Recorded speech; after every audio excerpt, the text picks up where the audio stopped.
Freaks, it's Wednesday, February 25th, 2026. Coming up on the program today, here's an exciting business venture. How about a shopping mall for pedophiles? Plus, taking in those pungent shit fumes with diaper huffing. A residential farm has pissed off area homosexuals. And new dick plumpers have hit the market. All coming up today.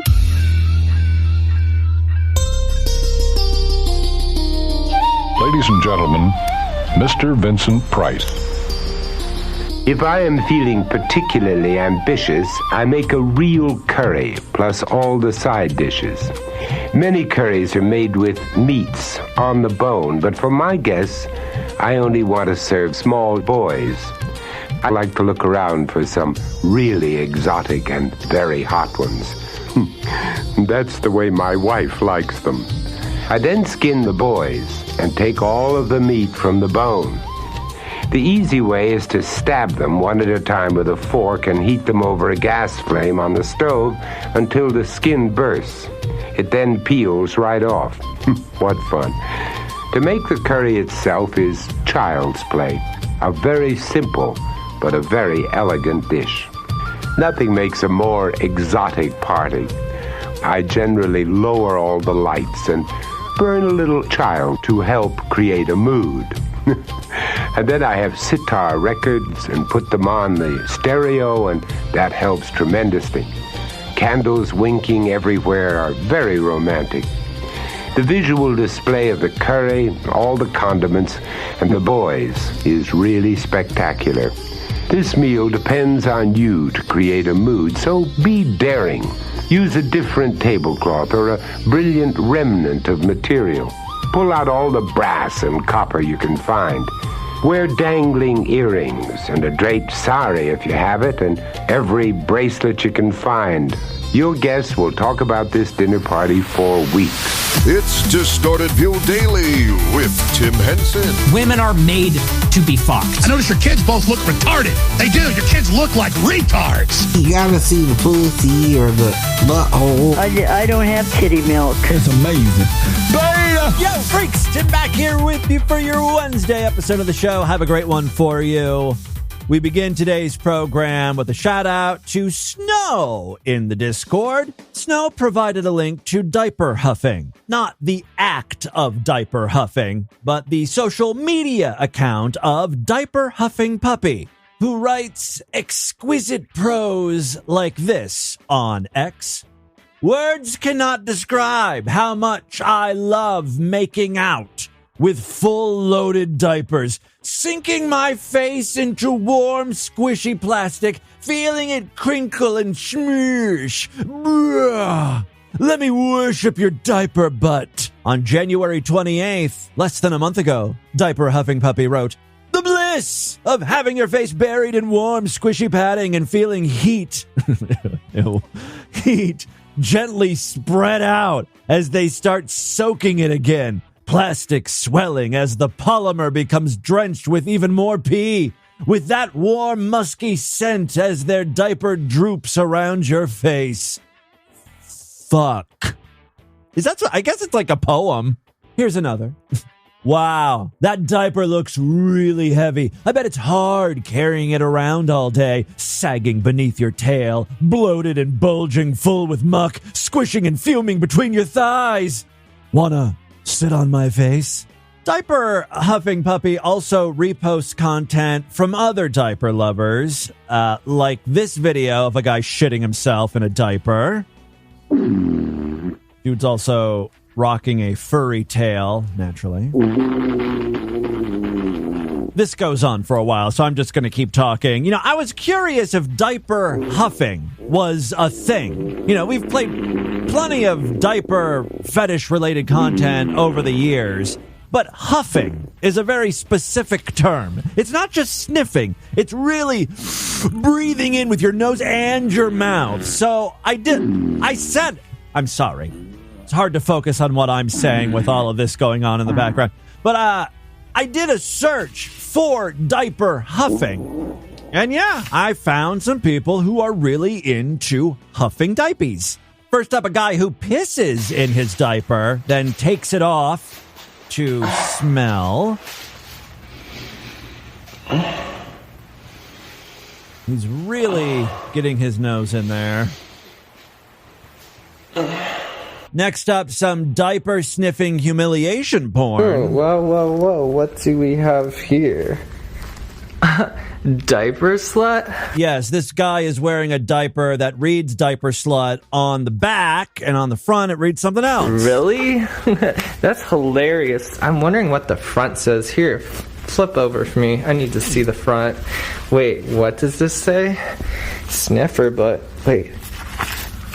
Butt sniffer? Really? You like sniffing butts? Well, I guess if you like that so much, I might as well let you sniff my butt. But it's not going to be just farts and that. It's going to be a big stinky poo. Somehow I think he's going to be okay with that. And wouldn't you know, the femboy is wearing a diaper, but also the alpha male is wearing a diaper. He's an alpha baby. Well, if you enjoy butt sniffing so much, how about I give you my own version of it with a nice big stinky poo. Hold still, this might feel intense. Oh, he really does shit. You can see the diaper like push out Hold still, this with might the feel shit. intense. Oh, And you can hear it. oh, that's a big one. Oh, there we go. Start sniffing, bitch. Oh, and the best part of it all. I don't like that the alpha, baby sounds so gay. Like, butch it up, dude. Come on. Sniff my dirty diaper shit, bitch. How's that for the butt? No, you want to smell? Look, I'm going to sit on your face. Yeah, because you're a little butt sniffing beta boy. Like, so are you. Sniffing, huh? Like two beta diaper cucks. Sniffing butts? This isn't hot. I get to sniff. I need some masculine butt sniffing. I don't know how much of this you want to hear. Probably none. You didn't want to hear any of this. I'm forcing you. Right. Yeah. Audio raping you. I'm the alpha now, making you listen to diaper porn against your will, non-consensually, just the way I like A it. little bit of my warm pee. I'm your little podcast abuser. You little butt sniffer. Yeah. Well, should I say diaper slut? Okay, stop it. Everyone blames Snow in the Discord for making me go down this stupid rabbit hole. More poop comes out into your face. I'll leave you with one final tweet from my new favorite social media account, Diaper Huffing Puppy, adding a thick diaper and a bottle of laxatives to the summoning circle so that the cute demon I summon ends up squatting down and helplessly filling his padding with muffled mucky farts and mush. We need more diaper farts. All hail Diaper Satan. Padded sulfur farts. That's what Diaper Huffing Puppy's looking for.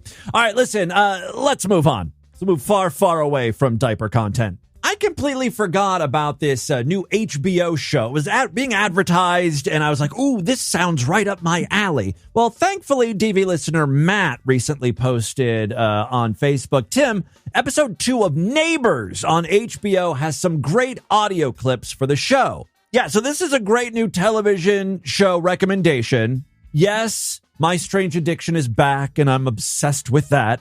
But this is pretty good, too. It's Neighbors on HBO Max. It is a documentary series, and every episode features neighbors fighting with one another. Again, this is it's like a Distorted View segment brought to life. We're always featuring neighborly disputes, community freakouts.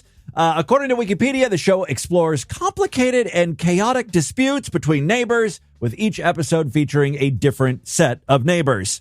Matt suggested episode 2, where 2 flamboyant old gays are mad about the farm animals on their neighbor's property. Let me just take a few minutes and we'll go through this entire segment. Our story begins with a couple of old queens.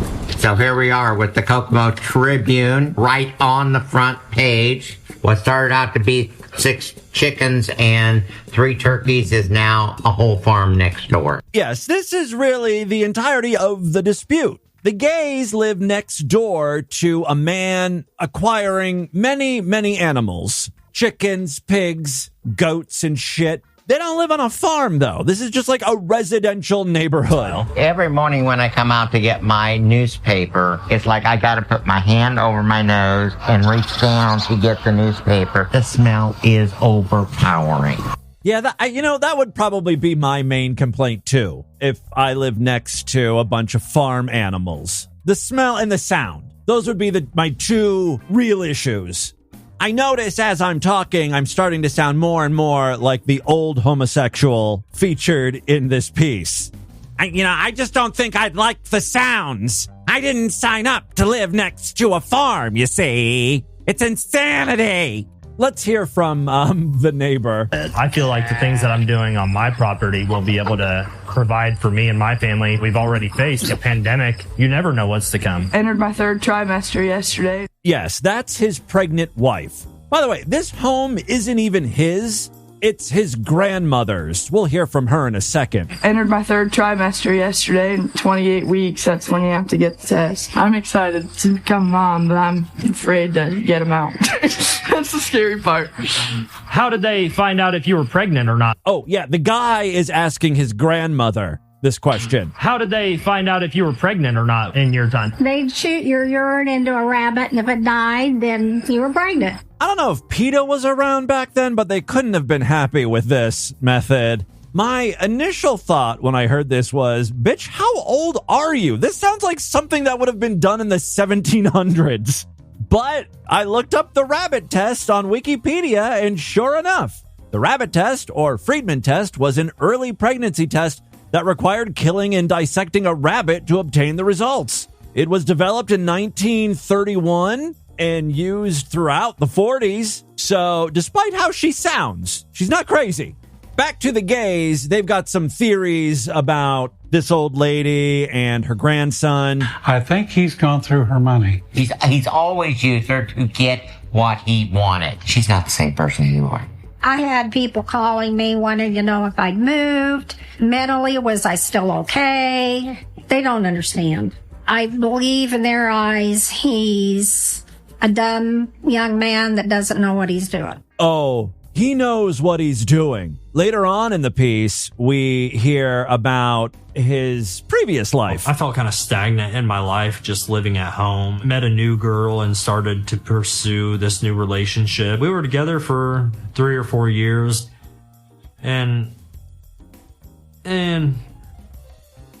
she did OnlyFans and stuff like that. Yeah, I pursued that life with her a little bit. So he lived at home with his parents, then found a woman and did OnlyFans stuff. So he's never really worked. Now it sounds like he's sponging off his grandmother and doing this whole mini farm thing. The really fun parts of it was like going on vacation all the time, big giant yacht parties. Yeah, he's holding up his phone showing one of these yacht parties where there's just a bunch of big-titted women. Now, as he's saying this, his wife is in the hallway listening. Topless girls on the top of the yacht, then like going downstairs and filming scenes. It's definitely like a perk. Like, dude, like we were out last night. We fucking met Jamie Foxx, man. Like, it's like, how often do you go on a blind date? You meet the girl and she's like, all right, cool, let's fuck. You're like, wait, I don't even know you. Uh-oh. I am. Tired? I'm annoyed. Oh. All right, I'm ready to wrap up. Okay. Well, you just killed his spirit. He was reminiscing about the good times, filming OnlyFans scenes and banging random chicks on yachts. Now he's living in grandma's house, a bunch of chickens, and a big, fat, pregnant, nagging wife. Now, it should be noted that other neighbors also really don't like this farm situation that has cropped up. They're not as vocal as the gays, of course. They're really spearheading this movement. But here is one of the other nearby neighbors. I live next door to it, and I have to see it every day. So it's just very, very frustrating as neighbors to see all this going on. You know, I don't want to do what everybody else does. Should I have to because everybody else says that I should? Dude, if you want to be a farmer, that's cool. But, like, move to a farm. You've got, like, a 1/4 acre lot. There are too many goats. on your property. Now, he has gone to city council and he's trying to get an exemption, I guess, to reclassify his home as a farm or something. Obviously, the gays and other neighbors want to put a stop to this. It's affecting everybody's property value. You should, just to be a good neighbor. That's for the zoning board to decide. What? For the board, not the neighbors to decide. Anybody for it? Well, I don't think I have to tell you that. I don't think anybody's for it. There's no way the zoning board is going to reclassify one single property in a residential street as like a farm? That's crazy. I don't enjoy this, Jim. I'm going to have an elephant over here next. Where's the Lord? Where's the Lords of the land? Yeah. Now he's threatening his neighbors with getting safari animals. This is only the beginning. I'm going to have a big old pond over here for my hippopotamus. Cut out a big hole in the garage so the giraffe can stick its neck up and out of it. Oh, it's going to get a whole hell of a lot worse. And it might get violent. This guy is a little nuts. Yeah, because when I get mad, I get fucking crazy, dude. This was the Wild West. Don't stop me from going over there and problem solved. Yeah, he's miming cocking a gun and shooting. And then he shows the camera crew his actual gun. Here, wait, hold on one second. Oh, wow. Yeah, the camera crew's like, whoa, hold on a second here. What are you doing with that thing? Here, wait, hold on one second. Oh, wow.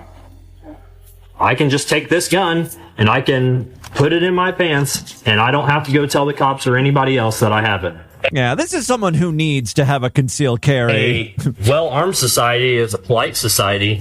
A lot of people would disagree, but I would disagree to that fact. Second Amendment rights aside, it does seem like asshole instigators are always huge fans of being able to conceal deadly weaponry. He gets by with doing anything he wants whenever he wants, and I just don't know what to expect out of him. Yeah, you should be concerned. I don't think he knows about the gun. You're playing with fire, old man. Luckily, he does have a plan in case he's attacked. I'm going to this self-defense class.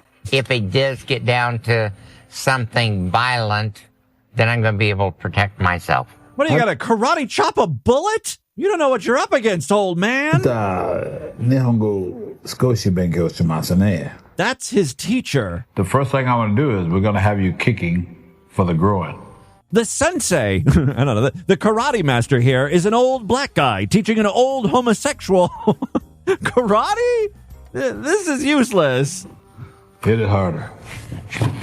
Yes, he kicks and immediately loses his balance and almost falls over. Let's just hope, this confrontation doesn't turn physical. Drive into it. Harder. At the end of the episode, we finally get the zoning commission meeting or city council meeting where it will be decided if this dude can have his farm. None of them can look me in the eye. No one likes you. Nobody can look me in the eye. So he gives an impassioned plea. He states his case. I would say that what I have is a private farm. It's not a business. I'm not selling things openly to anybody. Then his neighbors were given a chance to speak. There's probably nobody in this room that would be more opposed to government interfering in our lives than me, but in my opinion, it's just not the right place for it. The homosexuals even paid for some guy to come and estimate what the property values would be because of the farm next door. He gets up to speak. Yes. There would indeed be a negative effect from 3 to 10% of estimated value. And of course, the gays had to speak. Your concerns. He never once said he was going to start a farm. All these pigs and the goats and the chickens, the turkeys, the ducks. Don't repeat the same thing that's been said over and over again. Goddamn homosexuals are like broken records. Anyway, in the end, of course, they deny Old MacDonald's appeal to turn his property into a farm. They're going to have to get rid of all of the animals, although there's no time frame, so that could potentially be a loophole. There have been some exaggerations and some lies. Daryl, quit putting everything on Trevor because it's not fair. Well, I didn't bring the animals in. No. Who did? He did. Your house used to be a very nice house. It still is. No, it isn't. Yes, it is. It looks like, and I don't want to use those words. It looks like a sty, a pigsty, because that's what it is. All right, we get the front page again. The board, farm animals must go. I love being front page news. It's very excited whenever he's featured in the Kokomo Times. But they didn't give a deadline. Does he have 2 weeks? Does he have 5 weeks? Does he have a month? We're just hoping that he will start doing this right away. Or else I'm going to have to start going to these board meetings again, raising a ruckus. It's so funny because the gays notice something on the property. Instead of getting rid of animals, there's like new additions. It's almost like the neighbor has no plans to get rid of said farm animals. You guys have any idea what that rack there would be for? Any idea? That just appeared yesterday, I think. Fucking nosy neighbors. Oh, is that for collecting? For collecting eggs? What do you mean? 50 pheasants? Have you ever seen the movie The Mummy? I think the insinuation here is that this guy has figured out that there's no rule about how many pheasants you can have on a property. So now he's going to run a pheasant farm with 50 pheasants or something. I don't know. You could have left me alone to keep living my life, and you could have just not liked it. Now you're really not going to like it. Are pheasants noisy? Does their poop smell bad? This could end up being worse than all of the other farm animals wandering around on the property. Kudos for you to winning the battle. But that's not winning the war. And that's pretty much what every episode of Neighbors is like. If you have HBO Max, I encourage you to check out this series. Episode 3 is coming up. It's entitled Patch of Grass, and it features 2 separate grass-related disputes. Literally over... They're fighting over a small patch of grass, and it blows up into something massive. So it's great stuff. Very DV-worthy. Thank you again, Matt, for reminding me about this show. Speaking of DV-worthy, got a couple additional clips here. Stacey Kennison is back. She's having a bad day, and it's all thanks to that bitch, Sandra Bullock.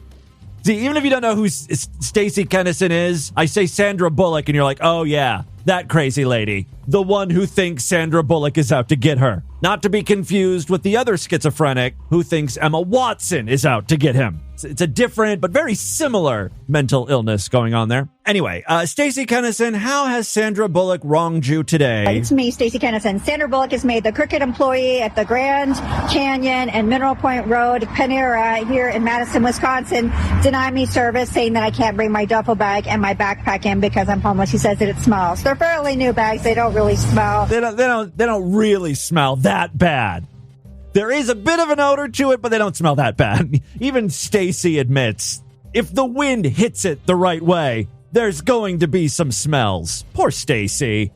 She's just trying to get herself a Frontega chicken sandwich. Cock blocked once again by Sandra Bullock. It's amazing that Sandra Bullock even knows that Stacey would be heading to the Panera. Sandra Bullock got to the Panera employees and brainwashed them. He said somebody else complained. I asked him who complained, and he said there were other customers. It's because Sandra Bullock told him to complain, and because Sandra Bullock did this at the McDonald's on Park Street in Badger, making a big sign saying no big bags because she's trying to... So it's not just employees at Panera that think your bag smells. Even McDonald's employees were like, you got to get that funky thing out of here. She prevented me from getting an exorcism and blessing, and she ripped my Holy Spirit covering off, and I'm homeless, going from place to place, and she's stalking me and harassing me and committing crime against me, trying to murder me. She already murdered my half-sister, my half-brother. Well, Sandra is on quite the tear. And she thinks that now I can't have my sip club at Panera because she's going to make all the Panera clubs say no big bags, and that I won't be able to have my bag for my clothes and toiletries from the night before at the shelter and be able to go to the Panera Sip Club or restaurant. So she's trying. The Sip Club really is a fantastic deal for homeless people. You know, you beg on the streets for a few hours, you rack up $10-20. There's your Sip Club membership for the next 30 days. And then you get to go to Panera every day and get your refreshers or, you know, whatever. It's not bad. You just got to find someplace to stash your duffel bag before you go in there, I guess. Trying to get me murdered and denied food and drink. And I did confront him. I know that she's the one that made him do it because today I had a doctor's appointment. I told the truth about the plot to kill me in Kansas, and I got my medications. Oh, I bet you did get your medication after you told the doctor that. Miss Kennison, I see you are looking to get another prescription to Seroquel. Just here to determine if you really need it or not. They're out to get me! Sandra Bullock wants me murdered! She murdered half my family! Okay, let me just go ahead and fill this prescription right out. Sandra Bullock won't let me get my Sip Club drinks at Panera! Lady, I said I'm filling out your prescription. You've won! Smell my duffel bag! Does this stink to you? Sandra Bullock thinks it stinks? All right, Miss Kennison, we'll up your dose. Here, I'll even write you another prescription for Risperdal. Just take as many of them as you want. Please, just leave and take your stinky-ass duffel bag with you. Stacey Kennison knows how to get results. Trying to get my Sip Club canceled with Jenny Therese Mercer. They're whores of the world. I demand that Sandra Bullock and her family be deported, that Jessica Mathias and Drew Barrymore and her family be deported. Oh, Drew Barrymore, too. And that Robert De Niro and all his ex-wives and kids and all his family be deported. They cannot use me. Yeah, Ice, why don't you leave the Mexicans alone for a while? Focus on the real problem, Robert De Niro and Drew Barrymore. All right, well, that's what Stacey Kennison is up to. She's up to another psychotic break. I bet you it's just low blood sugar, and if she was allowed to have her free fucking drink at Panera, none of this would have happened. Finally, before we get into the news today, speaking of cuckoo crazy bananas people, Galileo 2333 is back. You know what he wants to talk about? Underage girls. For those of you who are too new to the program to know who Galileo 2333 is, count yourself lucky. He is America's preeminent pedophile. You thought it was Jeffrey Epstein? No. Jeffrey Epstein is a pussycat compared to Galileo. The only reason why Jeffrey Epstein was dangerous is because he had money. If Galileo 2333 had access to Epstein levels of cash, we'd be dealing with something truly catastrophic. He would make Jeffrey Epstein's crimes look like, I don't know, jaywalking tickets. This is GRF 2333. I love when he comes up with new names for himself, right? They never stick. Galileo 2333 is good. Then for a while he was like, G-Revolution was his name or something like that. Now he's trying GRF. This is GRF 2333. There's been the Epstein story is now being used to promote a narrative. You know, for someone whose ideals and values so closely align with Epstein, really, Jeffrey Epstein should be one of Galileo's heroes. Yet he can't get his name right. It's Epstein, not Epstein. I know, sadly, that Galileo listens to Distorted View Daily. I don't think he's a Sideshow member, but I'm working on him. I want to get Galileo 2333's cash. I will win him over one day. But Galileo, if you're listening, it's Epstein. Epstein! This is GRF 2333. There's been the Epstein story is now being used to promote a narrative that the entire millennial generation was groomed and sexualized. Let me guess, you are in favor of that. Because one of Epstein's closest kind of, confidants, or someone very close to him, is a guy named Les Wexner. And he's there's an owner of a really big fashion, including Victoria's Secret, and all sorts of other fashion brands. Like there actually is one particular fashion brand, little girls' clothes, called Justice, and that's interesting. Maybe that's kind of a hint that they're really kind of skimpy little shorts and t-shirts, for, and tank tops for little girls. My favorite retailer. They were popular back in the 1990s, and that's when the millennials were kids. Like when the millennials, they're saying now that the entire millennial generation was sexualized and groomed through the fashion industry and pop culture. Kids really do dress like dirty whores, don't they? They've been saying that for every generation goes through this. Parents are like, you can't go out wearing something like that. That's too skimpy. That's too provocative. It's not that they're being groomed. It's that they know their little schoolmates who are boys, they're trying to get their attention, and this is what guys like. So let adults like Les Wexner dress them like that. I guess they are kind of groomed, huh? And it's, now that it's been revealed that a lot of that fashion industry is owned by Epstein people. Oh. And that a lot of the modeling agencies went into malls and stuff, and they even said that Epstein and Wexner, they own a lot of malls. And they're saying that after Epstein was arrested, that's when all the malls started dying. This big mall, dead mall kind of trend. All right, we can't blame everything on Jeffrey Epstein. He was a bad guy, bad dude, creep, criminal. I was wrong about him. For years, I'd get on the podcast mic here and just gush about Jeffrey Epstein. I don't know. It looked like he had kind eyes. I believe the word I used more than once was gentle soul. Was I constantly flattering him just to get an invite onto that island? Yes. But I didn't know what was going on there. Honestly, you gotta believe me.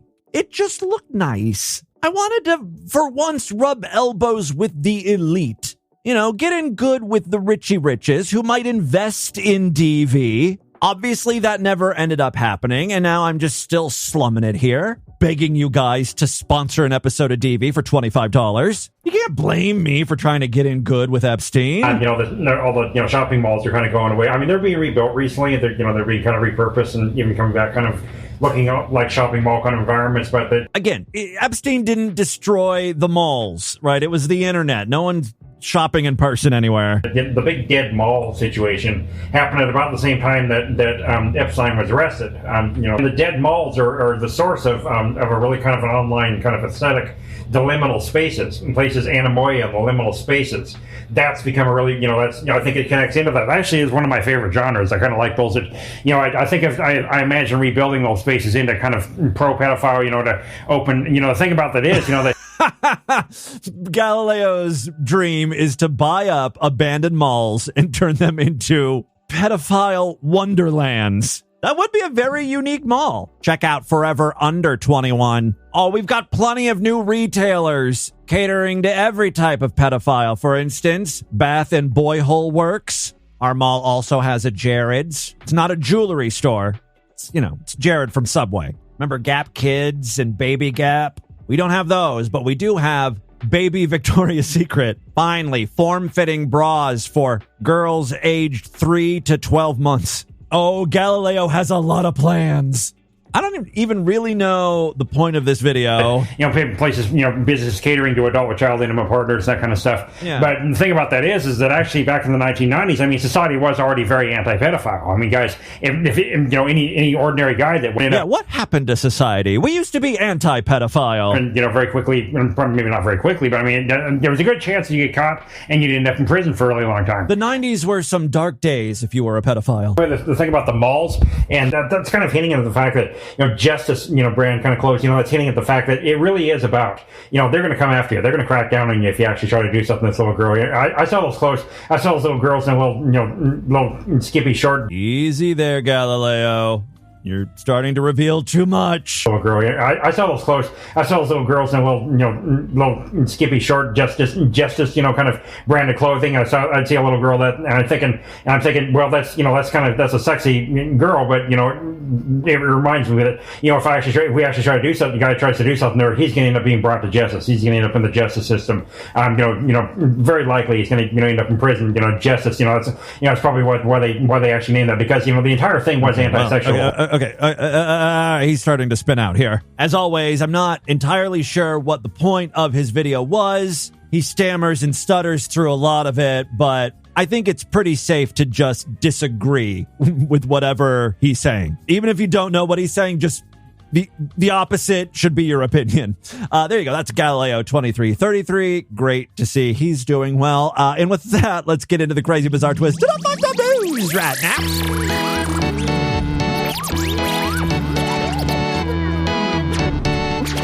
All right, I'm going to speed run this because I'm sure you've heard this a million times. Become a Sideshow member right now. Support the show. We do exclusive episodes every week. Go to distortedview.com right now. There are membership options at every budget level. Monthly, quarterly, semi-annual, yearly, or lifetime. Pick out whatever you like. Sign up right now.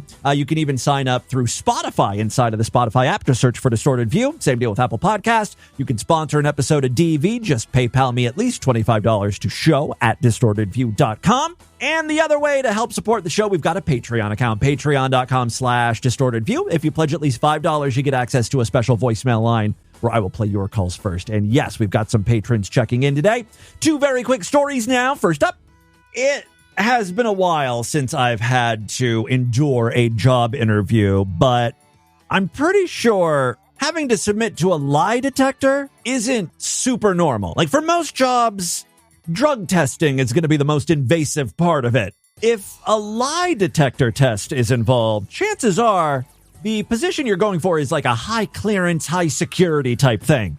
That being said, you got to know beforehand that a lie detector is going to be a part of it. They can't just spring that on you, right? I just feel like if you have something to hide, it's best to just bow out of the running for that job. Find something else. You don't want to chance it because very few people can beat the lie detector. And when you're holding a secret as juicy and problematic as pedo shit, it's a better safe than sorry situation. Just stay away from that lie detector. Well, one Iowa man didn't take that advice. I don't know if he thought he could beat the lie detector or if he thought, no one's going to ask me if I like little girls, but he was wrong. An Iowa man who applied to become a sheriff's deputy was arrested after investigators said he admitted during a pre-employment polygraph exam that he had viewed child sex abuse material on the dark web. Guys, I don't even know how to get on the dark web. Is that what you use the Tor browser for? The icon that looks like an onion? That's as close to the dark web as I got, I guess. You got to know what you're doing, and you got to really be searching this shit out. You don't stumble upon child porn by accident on the dark web. Gregory T. Saxton, 35, of New Virginia, faces 13 counts of purchasing or possessing depictions of minors in a sex act. Oh, so after he admitted to this on the lie detector, he didn't even try to beat the lie detector. That's what's really shocking here. He's like, honesty's the best policy. While that's admirable, I guess, it's not going to get you the job as a sheriff's deputy. It's going to get you investigated. Like, they're going to look into what you admitted to. That's exactly what happened here. Each of these counts is a Class D felony. Authorities said images were discovered on his cell phone. Oh, my God. Your cell phone, really? That's where you're keeping the child porn? That thing goes with you absolutely everywhere, and it's easy to lose. That's the last place you should be keeping your kitty. Well, you shouldn't have any of it. But, like smart pedos, I think understand. You keep that on a hard drive and you lock it away when you're not using it. And you keep one of those like magnetic eraser things nearby. So if you hear the woo, woo, woo sirens approaching, you fry those hard drives. You fry them fast, man. Why do I sound so nervous talking about that? I sound knowledgeable and also very antsy. I admit to nothing. Will I take a polygraph test? No, of course not. You'll never catch me, pigs. No, of course I would take a polygraph. I've got nothing to hide. Why am I sweating? All right, the admission occurred on November 10th, 2025 during a polygraph administered as part of the hiring process for the Warren County Sheriff's Office, according to a search warrant application. Investigators said Saxton did not pass portions of the exam related to crimes against people, prompting further questioning by the examiner. During that discussion, Saxton asked whether the dark web and deep web were the same and acknowledged that he had accessed the dark web within the past year, initially to view legal pornography. Nothing wrong with that. But then said he encountered and later searched for illegal material involving minors. It doesn't even sound like this was a direct question. It sounds like he's just talking too much, right? And he started revealing things. Authorities allege Saxton told the examiner he had viewed images depicting children aged 13 to 17 and younger children fewer than 10 times. It's not illegal if you do it less than 10 times, right? You're given a grace period. You're not a real fucking pervert unless you view these things more than 10 times. But you kept them on your cell phone. So, you may have searched for it less than 10 times, but you were viewing it more than 10 times. The activity occurred at his home using his cell phone, he said. Following the polygraph, Saxton was interviewed by agents with the Iowa Division of Criminal Investigation. The guy was like, is this still a job interview? Am I still in the running for sheriff deputies? Like, no, this is a different type of questioning at this point. Investigators said they located 13 images of minors, some of which appeared to be generated using artificial intelligence. Saxton was taken into custody on February 19th, and he's being held on a $65,000 bond. A preliminary hearing is scheduled for March 3rd. Records indicate Saxton previously worked in emergency services, including as a firefighter in an EMT and as a combat medic in the U.S. Army. A criminal complaint also states he possessed more than a dozen images of child porn when he was arrested. So that's more than 10. The lie detector determined that was a lie. All right, the investigation remains ongoing. Final story we have for you today. Newsflash, guys still want bigger dicks. A New York plastic surgeon's penis enhancement treatment, costing up to $20,000, is drawing renewed attention as demand grows for cosmetic procedures aimed at male genitalia. This is a new procedure, although again, it really just focuses on girth. And I think like a lot of guys want length. That's as or maybe even more important than girth. There are just so many girth options out there already. And there's a new one called swag that apparently stands for Schaefer Width and Girth. It was developed by Manhattan-based plastic surgeon Dr. David Schaefer. I love that he named it after himself. Why not? He's proud of his dick-enhancing procedure. Yes, swag is short again for Schaefer Width and Girth, and it involves injecting hyaluronic acid dermal fillers beneath the skin. How is this any different than the current options out there? Hyaluronic acid dermal filler beneath the skin of the penis to increase circumference. The minimally invasive procedure typically takes about 30 minutes, and it's performed under local anesthesia. And here's the thing, it's temporary, right? It goes away, so you got to continually get your dick injections. The results last roughly 2 years. Okay, well, that is a pretty long time before maintenance injections are required. Prices for the treatment generally range from $10,000 to $20,000 for the initial sessions, with follow-up injections costing several $1,000s more, depending on the amount of filler used. So now you can get your lips filled. There's something called hole tox for your butthole. And now there's the swag procedure for your shaft. Schaefer first began offering the procedure around 2017 after a patient asked whether cosmetic fillers commonly used for facial enhancements could be applied to the penis. That's what got him thinking, Since then, thousands of procedures have been performed, and patients have reported increased confidence and satisfaction with their appearance. The primary effect is increased girth, although the added weight of the filler can make the penis appear longer. Oh, because the weight stretches. It helps gravity pull the penis towards the earth. So if you've got like one of those like penises that don't dangle, maybe because your balls get in the way or something, I don't know. This might help actually. It might, pull your penis downward, make it look a little longer. I like that. Okay. The technique uses the same FDA-approved filler products typically used for cheeks or jaw lines, but their application in genital tissue is considered an off-label use. Interest in penis fillers have grown in recent years, with clinics around the U.S. reporting sharp increases in demand. Some providers perform multiple procedures daily, and a significant portion of patients travel from outside their home region to undergo treatment. Experts say the trend mirrors the broader expansion of cosmetic medicine among men, driven in part by social media, pornography exposure, and changing cultural expectations around the male appearance. Some patients seeking enhancements are already average or above average in size, pursuing treatment primarily for aesthetic confidence rather than medical needs. Despite the popularity, specialists caution that risks do exist. Potential complications include swelling, but that could be a good thing, right? Make your dick look even bigger. Bruising, asymmetry, no one wants a cockeyed dick, and filler migration. See, that's the scary one. When like all of the injections move to one part of your dick so it looks like you got a fucking tumor or a lumpy dick.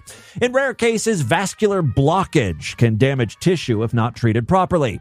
Proper technique, sterile conditions, and access to reversal agents that dissolve hyaluronic acid are considered critical safety measures. Men with conditions such as micropenis, are generally not considered good candidates.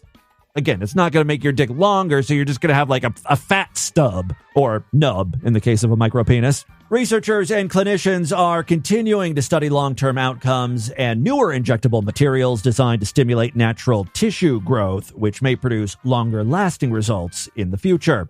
The rising interest in procedures like swag, analysts say, underscore a changing landscape in cosmetic medicine. Men have become increasingly willing to pursue interventions once associated primarily with women. I don't think it's necessarily a cultural thing. I think, if in the 1950s or 60s, a doctor said, hey, dude, you want to make your dick bigger? They'd jump at the chance. It's just, the technology has evolved. we've come up with ways to give you a girthier penis. So yeah, guys are jumping on it.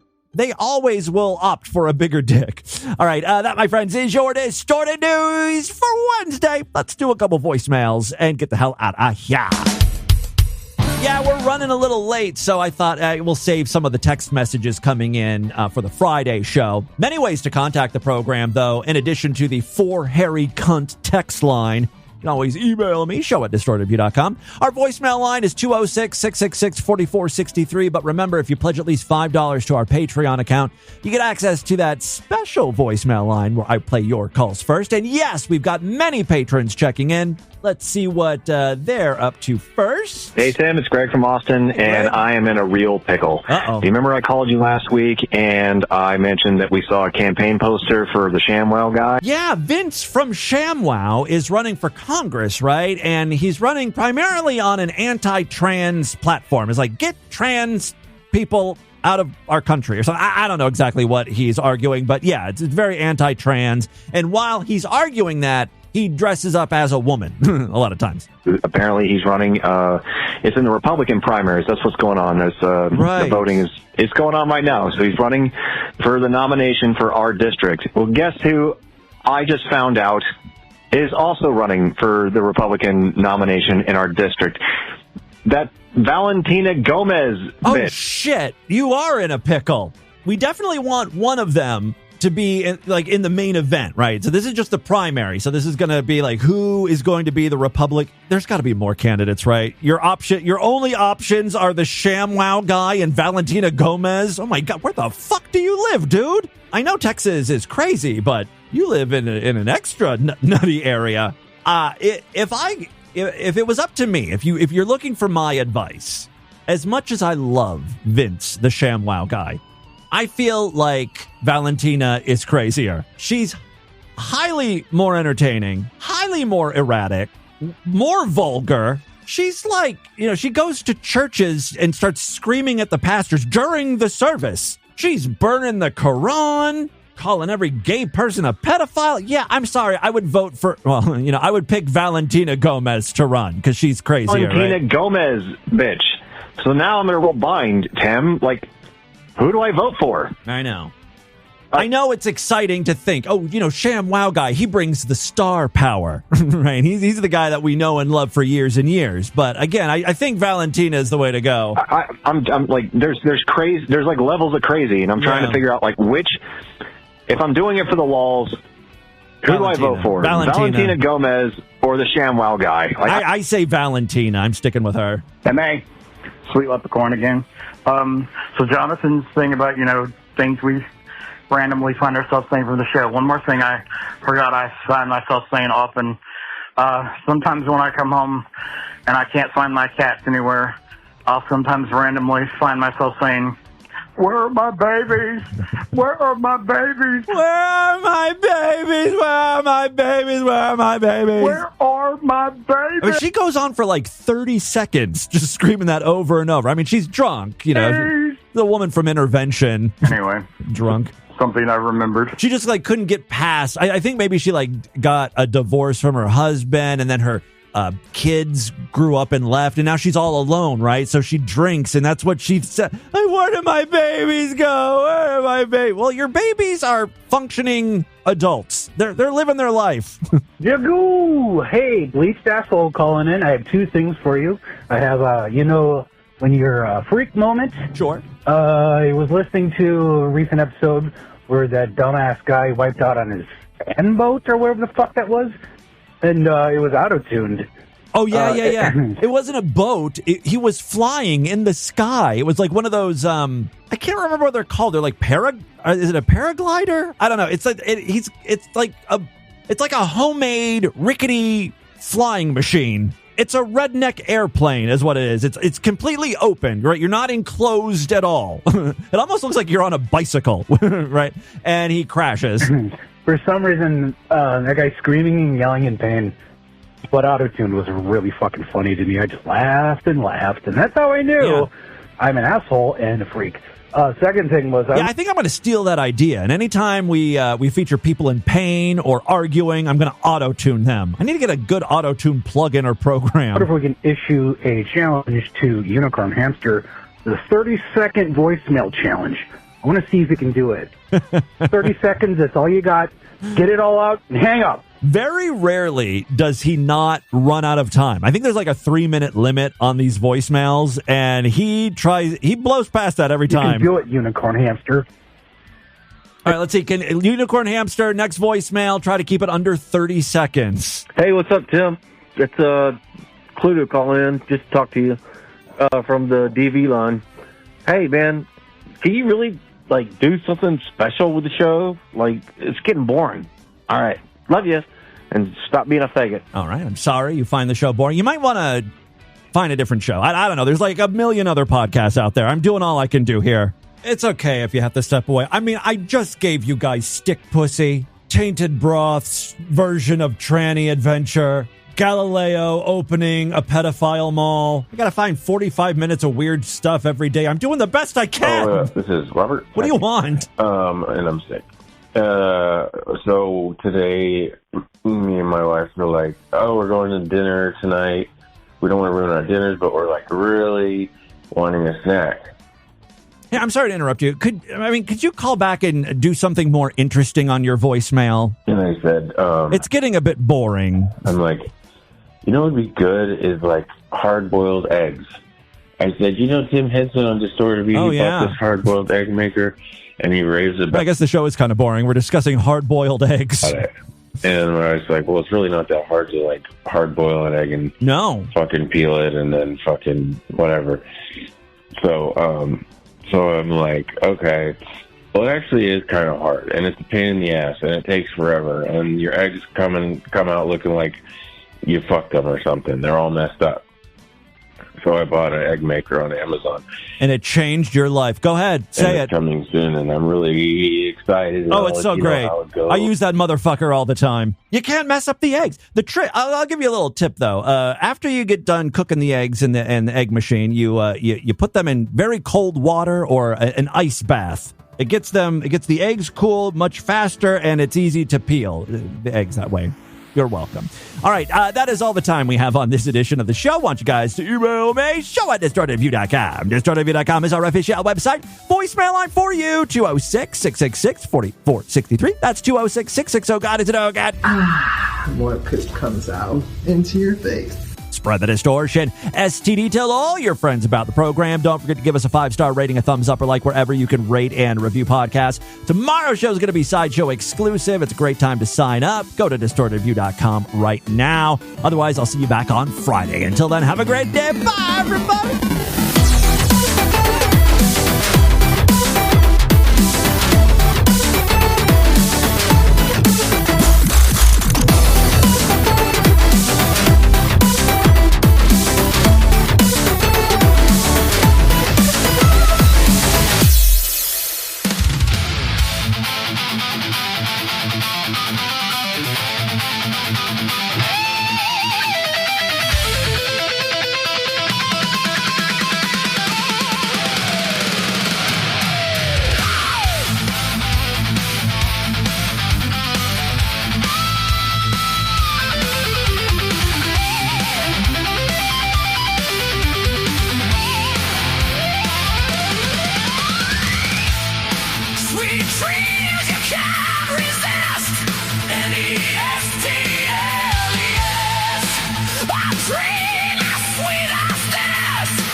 Has been another excellent podcast from the Scribe Media Group.